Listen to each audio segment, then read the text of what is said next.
Hello everyone, welcome back to my channel. So today's recipe is going to be restaurant style gobi manchurian. Let's get started.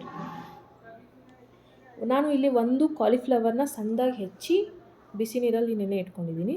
Next ಒಂದು ಬೌಲ್ಗೆ half cup maida, half cup cornflour, 1 tablespoon of salt and 1 tablespoon of chilli powder. ನೀವು ಇಲ್ಲಿ ಮೈದಾ ಮತ್ತು ಕಾರ್ನ್ಫ್ಲೋರ್ನ ಎರಡೂ equal ಕ್ವಾಂಟಿಟಿಯಲ್ಲಿ ತೊಗೋಬೇಕು. Next water.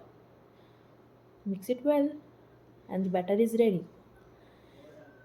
ಇವಾಗ ಈ ಬ್ಯಾಟರ್ಗೆ ಹೆಚ್ಚಿಟ್ಕೊಂಡಿರುವಂತಹ ಕಾಲಿಫ್ಲವರ್ನ add ಮಾಡಿ ಕೋಟ್ ಮಾಡಬೇಕು.